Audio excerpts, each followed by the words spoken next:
सलाम वालेकुम साहब। वालेकुम अस्सलाम। अरे छोड़ो छोड़ो इसे, अंदर लेके जाओ इसे।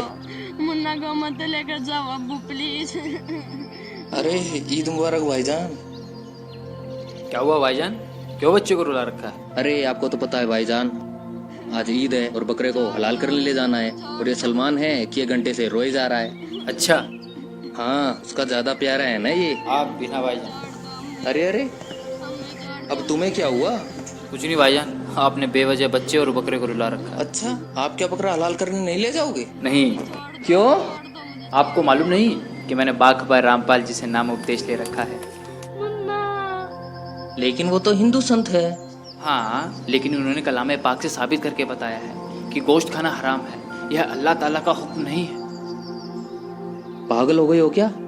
एक गैर मुसलमान होने के नाते वो तो हमारी क्रिया को गलत ही बताएगा। तुम्हें नहीं मालूम, जब हम कलमा पढ़कर बकरे को काटते हैं तो वह तब रूह बन जाता है, जिसे खाने के बाद उसकी रूह जन्नत में जाती है और हमें सवाब मिलता है। माफ़ करना भाईजान, लेकिन हमारा अल्लाह ताला इतना बेरहम तो नहीं हो सकता कि किसी बेजुबान जानवर को मारने के बाद हमें सवाब दे। अब्दुल ये कैसी बातें कर रहा है तू? तो सही तो कह रहा हूँ भाईजान। यदि कलमा पढ़ते हुए बकरे की गर्दन काटने के बाद उसकी रूह जन्नत में जाती तो क्यों न हम अपनी और अपने बच्चों की गर्दन भी कलमा पढ़ते हुए कटवा देते, क्योंकि कहीं ना कहीं हमारा मकसद भी तो जन्नत में जाना है। ये क्या बकवास कर रहे हो तुम? देखो सबीर भाईजान, हम हर साल ईद के दिन इन मौलाना और काजियों के बहकावे में आकर ना जाने कितने बेजुबानों का कत्ल कर देते हैं और गुनाह के भागीदार हो जाते हैं। क्या हुआ समीर? देखो ना भाईजान, ये अब्दुल क्या बोले जा रहा है। कह रहा है गोश्त खाना हराम है। अबे पागल हो गया क्या अब्दुल? सही कहते हो भाईजान, जब तक मुझे कुरान शरीफ का इल्म नहीं था ना, तब तक मैं पागल ही था। तेरे कहने का मतलब क्या है? लगता है तू भूल गया है, तू एक मुसलमान की औलाद है। अब्दुल तुझे किसी ने बहकाया है, मैं अभी मौलाना साहब को बुला के लाता हूँ। भाईजान मुझे तो लगता है काफिर हो गया है। सही कह रहे हो भाईजान। माफ़ करना भाईजान, लेकिन ये जो हिंदू मुस्लिम की दीवार है ना, यही हमें अल्लाह ताला से लग रखे हुए है।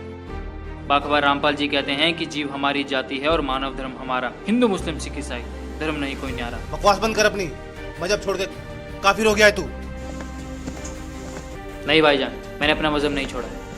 हाँ, मेरे मजहब में जो गलत चीज़ें थी, जो गलत इबादत थी, वो मैंने छोड़ दी है। बेटा, तुम्हें मजहब के बारे में किसी ने गलत बताया है। तुम मुसलमान हो, मजहब की इज्जत करना सीखो। जनाब, मैं मुसलमान की इज्जत करता हूं, लेकिन मुसलमान का मतलब होता है मुसल्ले ईमान, जो अपने ईमान पर रहे। और आज का मुसलमान गोश्त खाता है, तंबाकू खाता है, झूठ बोलता है और तो और मजहब के नाम पर बेजुबानों का खून तक बहा देता है। फिर बात करते हैं मजहब की। क्या यही आज का मुसलमान है? बहुत होगी तेरी बकवास। रुक, तू अभी रुक रुक। आज तो इसको छोड़ूंगा ही नहीं।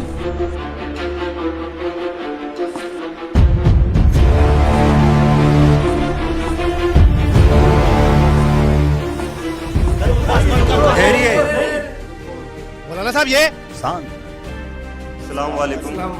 वालेकुम अस्सलाम। क्या हुआ बरखुरदार, आपकी क्या मसाद है? एक मुसलमान होते हुए भी आप अपने मजहब की रीतियों को गलत बता रहे हैं। पता है अपना मजहब कितना पाक है? मजहब तो सभी पाक है मौलवी साहब, बस इन मजहब के मानने वालों ने इसकी हमें गलत इल्म दी है, जिसे अब हम सबको मिलकर ठीक करना है। हम सब एक अल्लाह के बंदे हैं और अल्लाह को पाने का रास्ता भी एक ही है। इसलिए हिंदू हो या मुसलमान, सिख हो या ईसाई, सबके सब बाखबर रामपाल जी से जुड़कर अपनी पाक किताबों का इल्म लेकर सच्चे अल्लाह की इबादत कर रहे हैं। तो क्या तुमने अपने दिन को छोड़ दिया? नहीं मौलाना साहब, शायद आप गलत समझ रहे हैं।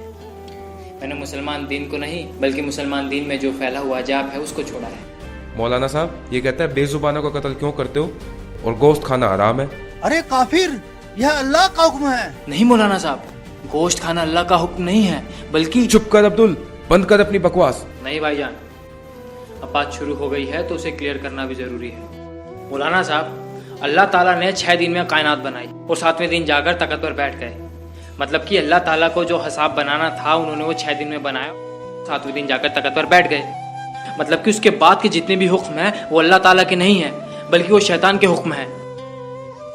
और दूसरी तरफ हम मोहम्मद साहिब जी और उनकी उस टाइम की 1,80,000 अंबियाओं को देख सकते हैं। ना तो उन्होंने कभी मांस छुआ है और ना ही उन्होंने किसी को कहा है तुम मांस खाओ। लेकिन कुरान में कुर्बानी का जिक्र है। वही तो मैं बताना चाह रहा हूँ मौलाना साहब, वो जो बात के हुक्म हैं वो अल्लाह ताला के नहीं हैं, बल्कि शैतान के हैं। क्योंकि कुरान से पहले 3 आसमानी किताबें और उतरी थी, जंबूर, तौरात और इंजिल। उनमें कहीं भी गोश्त खाने का जिक्र नहीं है। आप बेशक मुझे मार देना, लेकिन मेरी बात पर गौर फरमाना। जैसे हमें हमारे मजहब के ठेकेदार आज तक बताते आए हैं कि अल्लाह बेचून है, निराकार है, लेकिन हमारे कलाम पाक में लिखा है कि उस अल्लाह ताला ने 6 दिन में पूरी कायनात बनाई और 7वें दिन जाकर तख्त पर जा विराजे। इसका मतलब क्या है? इसका मतलब साफ ये है कि अल्लाह ताला का आकार है, वो किसी आकार में है, जब भी तो जाके तख्त पे विराजेंगे। विचार करो मौलवी साहब, विचार करो।